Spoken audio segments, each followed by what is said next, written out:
Yes, welcome everyone. Ohio gozaimasu. Another video here from the Tokyo Real Estate Man, and starting here on my own channel. And I guess it looks like it was a couple of months ago. I did this one video of an apartment in Shibuya that was for sale. Shout out to Brother T. It was a client who was interested in this apartment, and it really presented. Actually, I think I did a pretty good job. Like this channel always, we just do like a pretty good. By the way, there's some other people like Robert and then some watchers of this channel suggested that I change the sort of view of the channel and the way I sort of make the picture smaller. And I think it was really good advice, and I hope that like some of this changes that I've recently made have been effective. And also there was a problem with some sound in the one video. I hope that I've corrected that. Anyway, what I did in this one video is I presented, I'm always looking toward in these sort of really big stations in Tokyo. When you get really near these big stations, that's where you have in these two, it's really weird. I was going to firstly talk about this one video right here, but then this other one came up here, and you can see what happens in this in these thumbnails. I think I actually explained it pretty well. It's near these sort of big stations where most of the redevelopment is sort of happening in Tokyo, and that's where you can really 30x.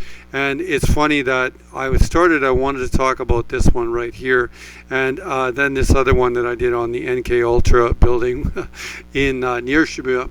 I said that this is a place where it's going to 30x in the future. And then basically I talked also in the next video about this one property in Shibuya, or near Shibuya Station, for $250K US, and how it presented itself, because it's a really good deal given its sort of location. Anyways, this place for $250 has been sold. And we're going to look at an apartment today that is going for 300,000 Canadian, or I guess 200,000 US dollars. That's in Shibuya. That I think over the next 20 years, it's going to be something that you're going to 30x on. And we're just going to look at that one today. The next part of this one, we'll just come over here to, this was the actual video of that one apartment for 250,000 US dollars. And you see the layout is much better, by the way. Thank you to Robert. And this is, you're right, this is just a much better framework to have my face a little bit smaller. I did like to have my face on there as a way of showing you that it's not. One of the things that's really pissing me off about the internet right now, or YouTube right now, is all these AI videos that are just pumping out this stuff from, they just take ChatGPT and they take the script and they turn it into these videos. I just turn them off right away. So I'm really against it, and this is always going to be a human-based channel for sure, no question about it.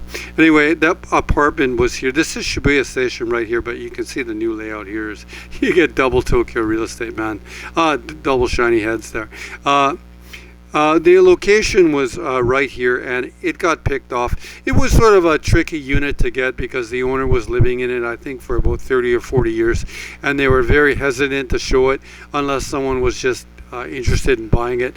And I think that it was just a beaten down unit that probably needed a good $50,000 or $60,000 in sort of refurbishment money anyway. Anyways, that unit is gone. It was a real deal, but it's off the market. So, but we're going to look at one similar one here today on the other side of the station. And here we have Shibuya Station, and that other unit that I talked about here in the video was on the, this is the Aoyama side of the station right here. Okay, let's see if we'll get some... if this fires up. Okay, you'll see it's full of red pill, and this was a blue one, and it's gone. Okay, yeah. This is an escarpment that goes up to Aoyama, then Aoyama stays flat until Akasaka, and then at Akasaka, which also means hill, Saka means hill, it slopes down into where you'd see the Royal Palace and that. Anyway, there's something here. This is a blue one, but that's an owner change unit. Most of the sort of blue stuff here that you see here in this area, for the most part, is owner change. This one here, for example, if I click it right here, you'll see that it's going to say owner change right there. And you see when you go in there, they're telling you, this is mentioning right here that it's an owner change unit, and it's indicating that you cannot take this take possession of this unit.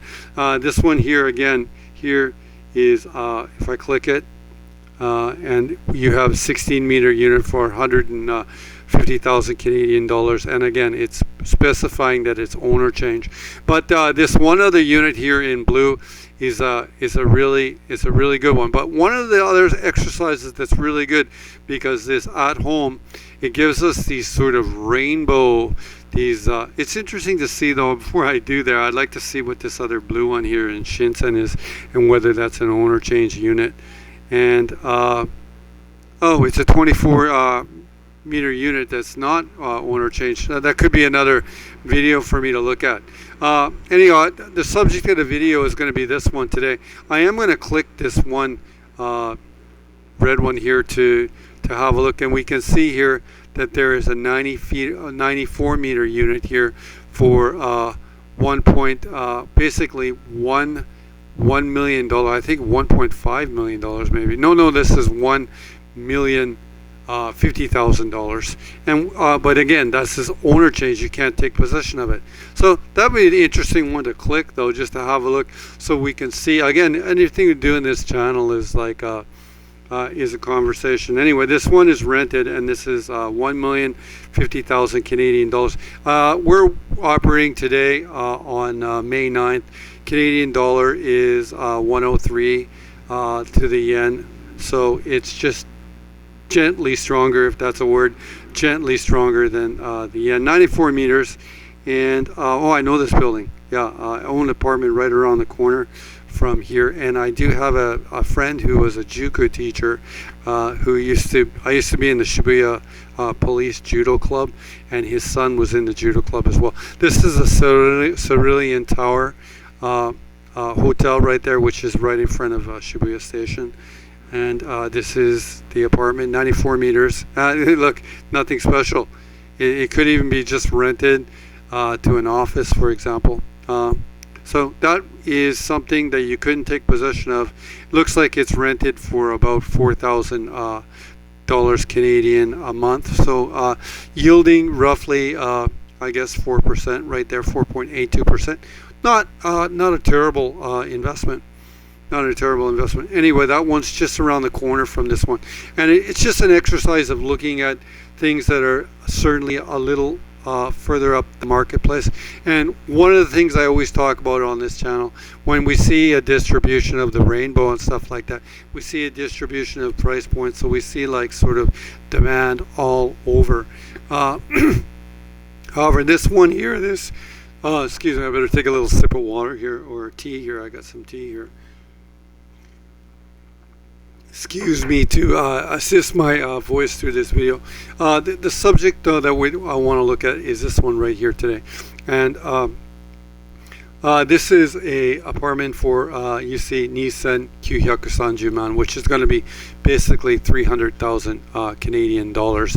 And this is the one I wanted to look at and discuss today, because there's just like I talked about earlier, this is really close to Shibuya Station, and I think that the area where this apartment sits in is something that you could go 30x in over the next 20 years, no question about it. And we're going to look at this one in a little bit of detail. I'll click this to expand the picture. Again, this is nothing special. It's a 27 meter unit, and fans of this channel would know that I always say it's good to get stuff that's over 30 meters, but this has got a real upside on it in that it's really near the station, and it's in a zone right now where redevelopment could definitely happen. This is a 1 LDK, 27 meters. You see the Genkan there. This is the dining kitchen area with the Yoshitsu, which is going to be where the bedroom is, and a balcony right here, east facing, and Shibuya Station again is just down the hill. We'll go through the pictures here though. You can see everything's been redone here, so I think if you took possession of this, you could rent it right away. So it's nothing special about it, unit bath, but everything is straight on it, and it's been done recently. This is going to sell really quickly though. Someone's going to pick it up probably in the next week, I would think. Maybe who knows? I could be. Sometimes I could be jumping the gun. But that one other place that sold for 250. This is, I guess, 200,000 US dollars. This is just going to move. Someone's going to pick it up. So that's what you're looking at. Nothing special. We can see that one building we looked at. That one I talked about, the Cerulean Tower. That's the hotel that's right there. This is the Sakuragaoka portion or redevelopment of Shibuya Station. Certainly right now there's right in front of this building, there's nothing there right now, so there's nothing sort of blocking the view. However, within the next 5 or 10 years there's definitely going to be a new building in there, and within that 5 or 10 or 20 year period, this building where this suite sits right there, it will be redeveloped as well. One thing I could talk about it for you to know, that one of the dominant sort of features of Japanese politics right now is called koreika, which is the aging of the society. And to make things barrier free and smooth for this sort of older group of people is sort of a political push that happens in Japanese society, and especially Tokyo politics. And behind Tokyo politics is always redevelopment. That's where the graft happens. That's where the corruption happens. That's where the money flows between political sort of operatives, politicians, and the construction companies. So when it's in sort of redevelopments like this, that the graft, for example, on both ends, from developers and from the politically powerful, sort of happens. So there's always an impetus to sort of redevelop areas like this.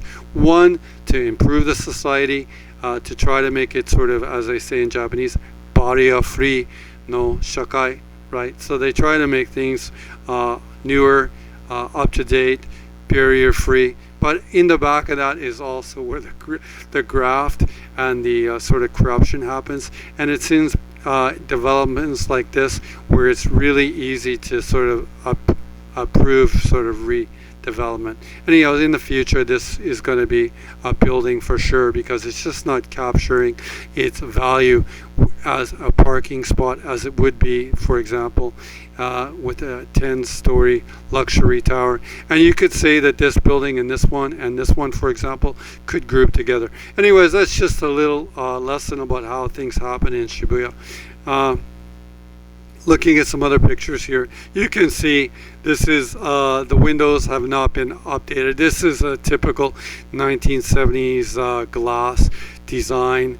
So it hasn't been updated. A place for the laundry. Everything it's really convenient, suite. And this is one for someone. If you got some money and you want to pick something up in Tokyo, this is something that you want to get. This is the bidet, as you can see there. Keep your nice and clean after you go. Elevator in the building. It's just checking off all the boxes. See here, one of these units on the 4th floor is for sale here.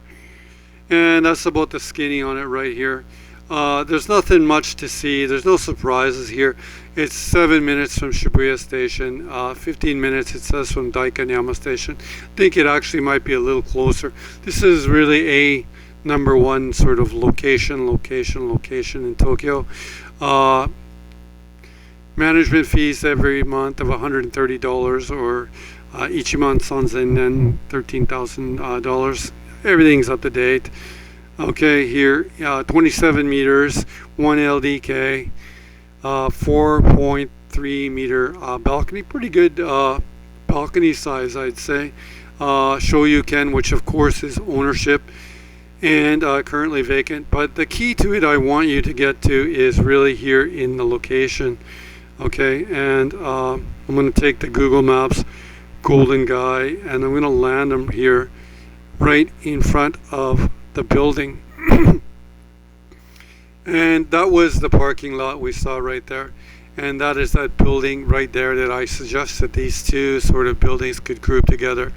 This was the one building, I think, with the 94 meter unit for $1,050,000. That's the back end of that building, and it's my conjecture or opinion that 1, 2, 3, these buildings will probably group together at one point to build some sort of luxury building. And you can see this is 1, 2, or let's count from here, 1, 2, 3, 4, 5, 6 stories. Okay, they're gonna at least be able to double it, go to 12, probably 15 stories to pick up the vertical volume they need for the redevelopment to be possible. And the owner of this suite over the next 20, 30 years is going to get property that's basically worth 20 or 30x. Along with your rental payments that you receive over the years, you could possibly get to 35 or maybe even 40x. However, you need the life calendar of time.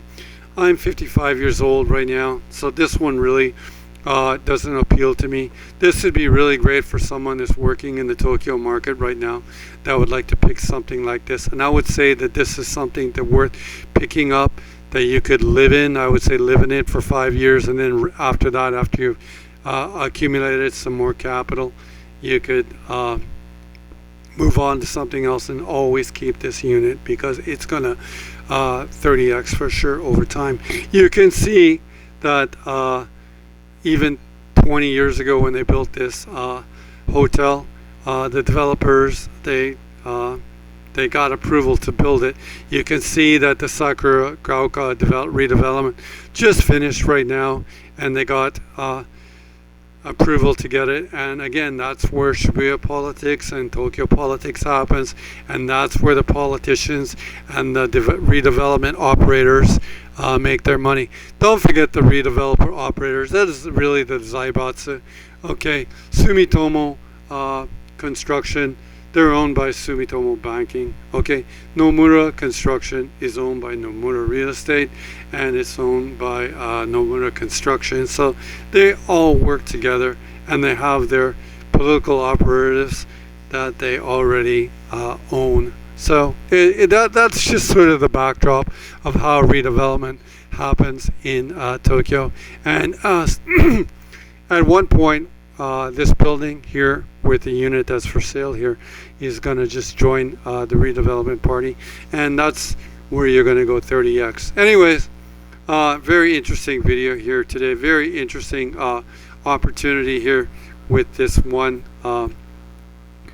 apartment that's for sale here. I think it could get sort of, because of its proximity to Shibuya Station, I think that it could get you'd be able to get a loan on it, although it is only 27 meters. Let's have a look at that. I'm going to open this one in a new tab right here, and this is the financial projections of someone coming from the domestic market looking at getting a loan here for this property here in Shibuya, 5 minutes away from the station. Okay, at a bare bones minimum right here to buy this unit, it's going to be financed, including management fees of $130 a month, interest drag of $150 Canadian a month, or each month goes and 15,000, is total drag of 9.8 or $1,000 a month. Okay, let's say that you're living with your girlfriend in Tokyo. Okay, whoever you are, living in Tokyo, who's good at saving your money, and you've got a job. That's the cost of it. Let's make it a little bit more realistic. Let's say that you need to put a $50,000 down payment, which is realistic, 500 mon. And then your payments are now shrunk to 830 Canadian a month. Call it $600 a month. This just works. The 30x future of this works. The monthly payments of it works. You're going to be able to rent this and cash flow on it. Is that a word, cash flow? Yeah, that's a word. I think you'd even have a positive cash flow on this for sure. You would, don't forget, at this interest rate in Japan of 1.3%, which would be the 35 flat, for example, you cash flow for sure $580 a month in terms of your equity savings portion of the loan. Cool. It's just an interesting property. I talked about it in the original video. I talked about how that property presented an opportunity because it was a $250,000 property or versus a $1.6 million property across the street. The same argument could be made that this red one and this blue one right beside each other present the same sort of opportunity. You see that there's red pill all around. You see the distance from the station. This really is a no-brainer. Are you 27 years old with your game on? This is something for you. Interested in a property in Tokyo? You can always come here to my Instagram. Give me a DM. Follow the Instagram. I'm turning the Instagram into a Tokyo real estate Instagram, if it ever indeed kicks up, which it didn't. I guess this is something I sent to my son. This is the Instagram right here. I still want to do interesting pictures on it. This was my wife's sandwich she made this morning, and I called it a Tokyo sandwich. Irregardless of that, the other way of getting hold of me here is at the website, tokyorealestateman.website. Two ways of getting hold of me here. My simple email, bjmccullough@yahoo, or use the contact box. Anyways, another video here from the Tokyo Real Estate Man, coming to you today from my home neighborhood. 本当に本業ですか？本業じゃないよ。本社の近所、渋谷駅近いの桜ヶ丘町から今日の動画もう楽しかった。Thank you for following this channel, everyone. Another video here from the Tokyo Real Estate Man. 最後までの見てる人も様ありがとうございます。この動画でもう終わりです。ありがとうございます。